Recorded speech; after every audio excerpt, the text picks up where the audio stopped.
죽으신 지 사흘 만에 부활하셨고 또한 부활의 모습을 40일 동안 보여주셨으며 바로 제자들이 보는 가운데 바로 승천의 과정을 우리는 앞에 두고 있습니다. 했을 때 부활을 체험한 제자들이 바로 이 체험된 모든 일련의 사건의 종합이 바로 이 미사 안에 집약되었다. 미사는 단순한 것이 아니라 예수 그리스도께서 세우셨으며 또한 이 미사는 바로 초대교회 사도들이 직접 체험한 부활의 체험의 속성이 이 미사 안에 다 집약되어 있음을 거듭 강조했습니다. 그래서 미사가 중요하다고 얘기하는 겁니다. 그리고 이 부활을 체험한 사람들이 살았던 그 각고함, 그것을 우리는 부활신앙이라 하는데 그들이 살았던 부활신앙에는 대표적인 것이 기쁨의 생활을 했다. 이 기쁨은 이 지상적 세상이 주는 썩어 없어질 기쁨 말고 하느님 나라에서 참으로 본질적으로 맛볼 이 기쁨을 나누어서 설명하니 이 기쁨을 바로 주의하라고 한다. 또한 부활을 체험한 이들이 살았던 그 각고함이 인간적 우리의 능력으로 되어지는 일이 아니라 묘한 힘에 의해서 이끌려지고 또한 해결되었으니 이것을 성령의 삶이라 한다. 이러한 이 기쁨과 성령의 삶을 살다 보니 자연스럽게 숙고된 예수님은 이 부활을 통해서 무엇을 드리려 했는가? 바로 영광을 드리려 했습니다. 오늘 복음 말씀에 바로 가장 강조되는 단어가 서로 사랑하다라고 하는 이 말을 직접적으로 느끼는 사람은 초보적인 사람입니다. 오늘 이 요한복음 13장은 13장 하면 영광이란 말을 떠올려야 되고 바로 오늘 복음에서 강조된 말은 영광입니다. 같이 합니다. 영광. 바로 이 영광.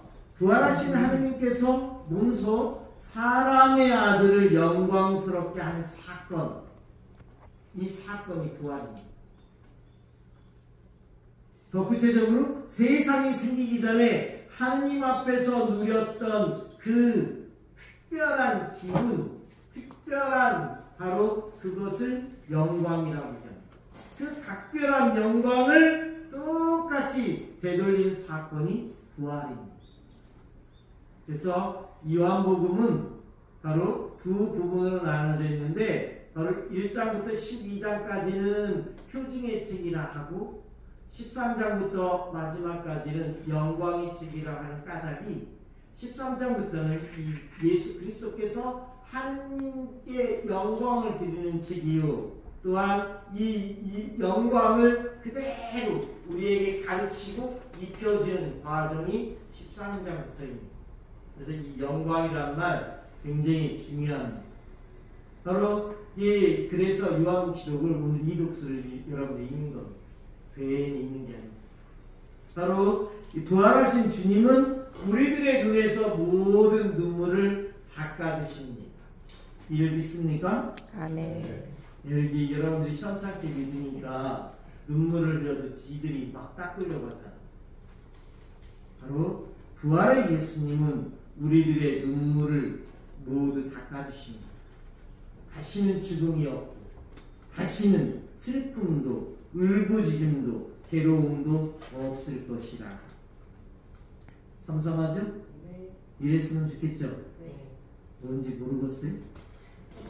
바로 이 부활을 통해서 예수 그리스도께서 바로 당신의 여러분 자녀들에게 약속하신 바는 다시는 죽음도 없고 다시는 슬픔도 울부짖음도 괴로움도 없을 것이다.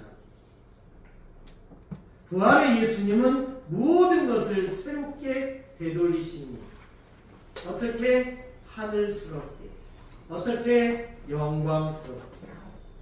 그래서 예수님이 탄생했을 때 우리가 탄생한 아기 예수님을 찬양해서 부르는 노래 대영광성 안에는 글로리아 인 엑셀시스 데오 바로 하느님의 영광이 우리에게 오셨습니다 라고 노래하는 것처럼 부활은 그 영광이 그대로 하느님께로 비치는 겁니다.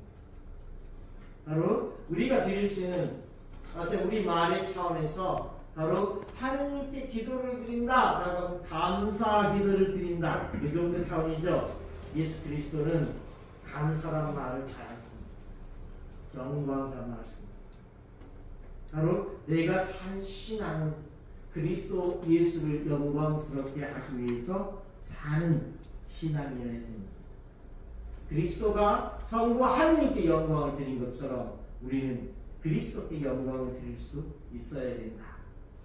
작은 우리네 믿음의 선조들은 그랬습니다. 송아지가 송아지를 낳으면 이 송아지를 바로 하느님의 영광을 위해서 바친다고. 씨를 뿌릴 때는 이 벽씨를 바로 하느님의 영광을 참미토록 축성해 달라고. 그런데 우리들의 마음은, 현재적인 마음은 현대인들은 고약하게 변하겠습니다. 기쁨과 감사는 자기 몫이고 영광은, 이 영광이란 말은 아예 모르게. 그죠? 그 차이를 우리가 회복시켜야 된다라는 것이 오늘 복음 말씀의 핵심이라 할 수 있습니다. 그래서 주님이 누누이 말씀하십니다. 나 예수는 사람들에게 영광을 받지 않는다. 나 예수는 일찍이 너희에게 하느님을 사랑하는 마음이 없다는 것을 안다. 너희는 자기들끼리 영광을, 썩어 없어질 영광들을 주고받으면서 한 분이신 하느님에게서 받는 영광은 추구하지 않으니 어떻게 너희를 믿을 수 있겠느냐고. 이게 부활을 전제로 한 요한복음 5장에서 얘기한 예수님의 말씀입니다. 놀랍습니다. 부활한 뒤에 제자들이 이것을 그때 깨달았습니다. 이 말씀을 도저히 이해할 수 없었고 오해했던 그들은 부활의 예수를 체험한 다음에 이 말을 알았습니다. 중요한 것은 이 영광을 하느님께 드리는 일이 부활이었고, 부활신앙을 사는 우리는 그 모든 내 몸에서 빚어지는 모든 것들을 하느님께 영광을 드리는 일로서 전환시켜라. 그 전환시키는 방법이 뭐냐? 바로 그 방법이 사랑입니다. 글쎄, 예수를 믿는다고 하면서 서로 뒷담화하고 갈등하고 쌈박질하면 바로 이것이 근본적으로 잘못된 것이 여기에서 걸리는 겁니다. 믿지 않는 이들이 우리가 사랑하는 것을 보고 주님의 제자라는 것을, 교회라는 것을 알릴 수 있어야 되는 우리에게 중체대한 숙제입니다. 성당을 다닌다면서 맨날 쌈박질한다. 싸울 수 있습니다. 그럼 명분 있게 싸우라. 바로 본질적인 것만 본질이냐 아닌 거냐, 이 부분은 목숨을 내놓아도 좋습니다. 우리네 장한 순교자들이 그랬던 것처럼 폼나지 않습니까? 그것이 아닌 다음에는 사랑해라. 예수님은 이 사랑하라고 그렇게 얘기하면서 바로 여기에 하나의 조사를 붙입니다. 어떻게 사랑하라? 서로 사랑하라. 마리아야 베드로와 서로 사랑해라. 루카야 세실리아를 사랑해라. 구체적으로. 그래서 뭉뚱그려서 사랑할래? 이런 게 아닙니다. 섬세한 아들아 어미를 사랑하라. 남편아 아내를 사랑하라. 서로 사랑하라. 바로 내가 너희를 하늘 영광이 드러나도록 사랑한 것처럼 너희도 서로 사랑하여라. 너희가 서로 사랑하면 모든 사람이 그것을 보고 너희가 내 제자라는 것을 알게 될 것이다. 폼나죠? 이렇게 살고 싶죠? 이렇게 살아야만 됩니다. 이렇게 주일인데도 일주일에 이틀이나 놀지 않습니까? 무겁게 하지만 기쁘게 가장 내 생기와 기쁨을 주님께 드릴 수 있도록 가꾸고 단장해서 주님 앞에 서라. 찌든 얼굴, 이 현장이 이 고통스럽게 한다는데 이 주님 앞에서는 바로 밝게 다가서라. 다 아십니까? 니네가 인상을 구긴다 하면 다 아십니다. 그래서 이 습관이 되는 막 밖에서 막 이 시기지 묻다가 성당으로 들어오는 순간부터 누가 가르쳐주지도 않았는데 인상 팍 쓰면서 훅 나가 앉습니다. 이런 건 영광을 드리는 게 아니에요. 이런 건 가식이야. 가식. 기쁘게 너무 설레어서 막 제일 앞에 앉기를 서로 경쟁하고 기둥 뒤에 앉지 말고 문 밖에 앉지 말고 미사 때 이 시계 보지 말고 영광을 드리는 일은 작은 것부터 바꾸기 시작해요. 어쩌라는 말이에요. 주님 앞에서 시계를 둡니다. 시간을 주관하시는 하나님 앞에서 어떤 그렇게 할 수 있는가? 조금만 생각해봐라. 내가 정말 귀하고 존엄하다는 것을 바로 이 입혀지는 그 순간을 여러분들은 스스로 찾아볼 수 있어야 됩니다. 얼마나 귀한지 아십니까? 여러분 한 분 한 분이 여러분 한 분 한 분을 살리기 위해서 우리 주님은 십자가에 못 박혀 죽으셨습니다. 이천한 나를 위해서. 근데 왜 우리는 정성스럽게 온 마음을 다해서 다가서지 못하십니까? 여기서 이 일을 다해야 돼. 나는 그렇지 않다.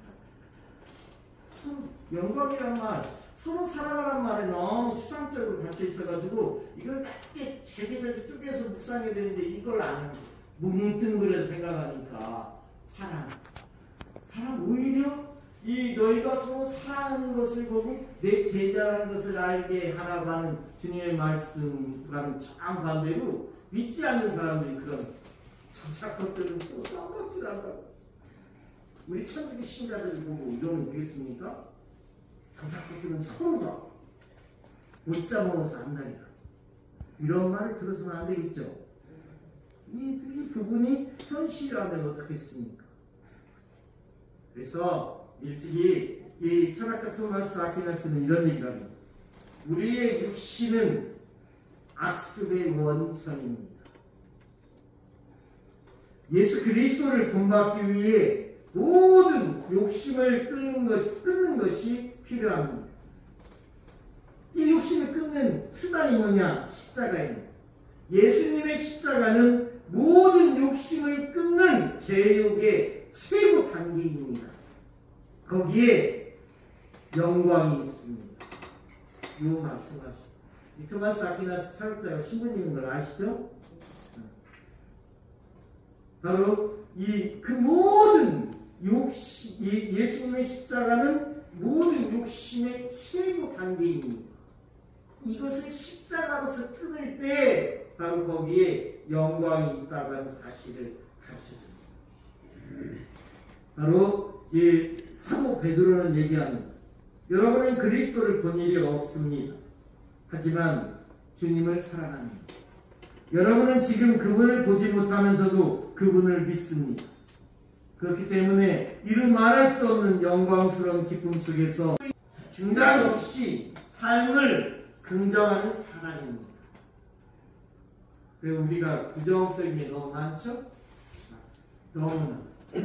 저기 모든 게 단맛이 없어요. 단맛 있는 게 하나도 없어요. 좀 제발 좀, 알겠죠? 좀, 모든 걸 단맛 있도록 우리 하나님은 창조하셨어요. 단맛 없는 건 하나도 없어요. 있어요? TV에서 단맛 없다고 얘기하면 그 순간 리모컨을 꺼요. 스스로 오염에 참여하지 말고 좀 그리스도인은 폼나게 삽시다. 너무나 표도 안 나고 신자인지 아닌지 표도 안 나고 폼도 없어. 그냥 언젠가는 하나님께서 나를 알아주시겠지. 그러면 여러분이 봐도 웃기지 않아요? 그죠? 좀 구분돼요. 그래서 그리스도인은 중단 없이 삶을 긍정하는 사람입니다. 그리스도인은 좌절한 사람을 도와주는 사람입니다. 그리스도인은 두려워하는 이들과 억눌린 이들의 친구가 되어야 합니다. 왜? 주님을 영광스럽게 하는 일이기 때문에 그렇습니다. 좀 혼나죠? 이걸 가지고 사세요. 이 영광스럽게 하는 방법이 사랑이라고 예수님은 이제 13장부터 계속 이 얘기를 하실 겁니다. 바로 이러한 참에서. 그래서 어느 시인이 요 글귀는 너무 제가 자주 쓰는 유명한 글귀입니다. 그리스도인들이여 어느 시인이 말하는 것처럼 바로 믿는 이들답게 좀 손해보더라도 착하게 친절하게 사십시오. 상처받더라도 정직하게 마음을 열고 사십시오. 좀 뒤처지더라도 서로 돕고 함께 나누며 사십시오. 그리스도인들이여, 우리의 삶은 사람을 상대하기보다 하늘을, 영광을 상대로 하는 것이기 때문에 그렇습니다. 하늘을 상대로 사는 우리는 달라져야만 됩니다. 여러분은 여기 홍주 순교 성지에 있습니다. 이 홍주 순교 성지는 한국 천주교회사의 맥락 안에서 바로 첫째는 1784년 이승우 베드로에서부터 이 천주함으로 정착된 한양이 1차 선교지요. 바로 진산 사건에서 이 조상 제사 거부 사건이 일어나면서 이 1791년 신해박해가 일어난 순간부터 바로 이존참 사제 역할을, 친구님 역할을 했던 이존참 루도비코가 바로 이 홍성역 예산 땅에 정착한 순간부터 이 지역은 2차 선교지가 됩니다. 조선에는 이 충청도에는 바로 4개의 주가 있었으니 홍주, 공주, 청주, 충주. 이 홍주목, 이 목 바닥 안에는 22개의 현이 있고 그 현은 오늘날 서천서부터 평택까지가 이 홍주목 관할이었습니다. 여기서 이존참 루도비코는 공소 이전에 바로 천당이라고 하는 건물을 짓고 신당이라고 하는 이름을 걸고 바로 그 오리를 가르치고 이사를 행했습니다. 정조 임금은 당황했습니다. 이 군사, 정치, 행정, 문화의 중심지인 이 홍주목 관할에 있어 천주교가 들불처럼 일어나는 것에 대해서 경계를 했습니다. 그래서 우리나라 처음으로 천주 신자들을 잡아들이고 천주교 교리책을 빼앗기 위한 전문 관청을 이곳에 두었습니다. 그것이 경사당, 진영장이 머물렀던 동원 경사당입니다. 바로 그 이후에 바로 이 오가 작동법을 이용해서 바로 오늘날 북한이 주민들을 통제하는 방법입니다. 5가구당 한 반으로 엮어서 천주교 신자들을 바로 잡아들이니 그 신문과 박해가 끔찍했습니다. 대부분이 바로 여기에 잡혀온 이들 중에 양반과 이 돈 있는 사람들은 상급기가 아닌 공주 가명, 관찰사가 있는 공주 가명을 끌려가서 이름을 남기고 죽고, 여기서는 대부분 이 이름을 남길 필요가 없는 사람 같지 않은 양민과 천민들이 여기서 죽습니다. 바로 교수형으로 죽고, 또한 옥사, 맞아서, 장사, 얼어서, 동사, 또한 참수로 산채로 매장되어 죽습니다. 이것이 바로 그 순교 현장입니다. 우리의 영광을 묵상하는 우리의 차원은 몸과 마음가짐, 호흡이 달라져야 되는 이유를 이제 알았다고 한다면 다르게 표현해야 됩니다. 그런데 이 성지가 지금 조성이 이제 시작되는 과정입니다. 너무나 미흡합니다. 기도가 필요합니다. 홍보가 필요합니다. 저는 영광을 이야기할 때 묵상해보면 이 4분의 복자와 2000여 분의 순교자들이 있는 가운데 바로 100점, 사람 같지 않은, 짐승만도 못한 바로 오늘날 푸주간 정육점의 이분들은 너무나 이 귀한 대접을 받고 셰프 이상으로 귀한 대접을 받습니다. 그러나 조선의 사회는 이분들에게 사람 같지 않게 대접을 했어요. 그 100점, 이게 100점 가운데 바로 여러분들 오른편에 있는 바로 이 황일광 시몬, 이 복자를 좀 묵상이 떠오릅니다. 황일광 시몬, 내포의 사도 이존참 루도비코로부터 천주학을 접한 후에 한양 마제에서 살던 조선 신학의 명문 대가 다산 정약용의 형 명도의 회장이었던 정약정 아우스의 집에서 허드렛 일을 했던 사람. 마침 중국인 신부 중문모 신부님으로부터 바로 명도의 회장 집에 찾았을 때 바로 세례를 청해서 세례를 받습니다. 황일 시몬은 세례를 받은 이후 누누이 입만 열면 이렇게 고백합니다. 천주님을 알기 전 세상은 지옥이요 사람은 칼날이었습니다.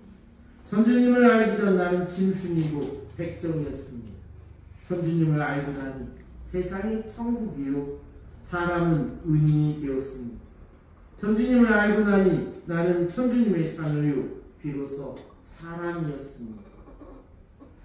바로 이 황희영 신원이 나무를 틀려갔다가 바로 이 검문에 걸려서 잡힙니다. 임금도 바로 백정마저도 천주학을 믿는 것에 대해서 충격을 받습니다. 그래서 이 신용 케이스로 얘를 다스려서 그의 고향 이 홍성 옛 이름 홍주 땅 바로 여기까지 이 지역 고향 사람들도 다 이 천주교를 믿으면 이렇게 된다는 것을 시범적으로 보여주기 위해서 심하게 매를 친 다음에 다리를 부러뜨립니다. 그리고 들 것을 들려서 한양에서부터 이 바로 오른쪽 북문 바로 이 홍성 월계천 이가에 그걸 다다릅니다. 거기서 찬수를 머리를 쳐서 죽입니다. 바로 이 황희광 신부는 눈이 입만 열면 고백합니다. 바로 천주님을 만난 이 모든 것이 기쁨이라. 나에게는 천국이 두 개가 있습니다. 하나는 바로 나를 이처럼 이 짐승 같은 못한 나를 형제로 받아들이고 양반집 이 투방에 올리는 손을 잡고 투방을 올리는 이 사람들이 있는 이곳이 나에게는 첫 번째 천국이요 죽은 다음에 천주님과 예수 마리아를 배울 저승이 두 번째 천국이니 나에게는 천국이 두 개가 있는 것이 분명합니다. 영광 이 황희광 신원이 품었던 그 마음 가치 지향 이것이 영광입니다. 이것을 여러분들이 실제로 묵상을 해보십시오. 차분하게 지금은 천민이 없는 세상이 되지 않았습니까? 바로 양반과 상용이 없는 세상이 되지 않았습니까? 이 세상에 하루아침에 온 것이 아닙니다. 5.18 광주를 통해서 온 것이 아니라 우리 장한 순교자들의 죽음의 결과라고 하는 사실을 잊지 마십시오. 바로 그들을 통해서 남녀가 평등하고 양반과 상용이 없는 세상, 인간이 존엄받는 세상이 되었습니다. 영광을 위해서 바친 이 순교는 우리에게 고스란히 사랑이 되고 영광이 돼서 바로 지금은 대접받는 우리가 되었습니다. 불평등을 느끼지 않지 않습니까? 여러분 중에 양반이 어디 있고 상용이 어디 있습니까? 이 귀한 세상을 살면서 왜 천주교를 자랑스럽게 알리지 않습니까? 왜 나는 천주교인이라고 자신있게 말하지 못합니까? 이것을 알리십시오. 바로 이 홍주 순교 성지는 그 모든 가치와 영광을 드러냈던 순교자들의 바로 이 장한 순교터이고 순교 현장이었음을 알리라는 얘기입니다. 그리고 이 안에서 묵상을 하라고 강하게 이야기하고 싶습니다. 아멘. 아멘.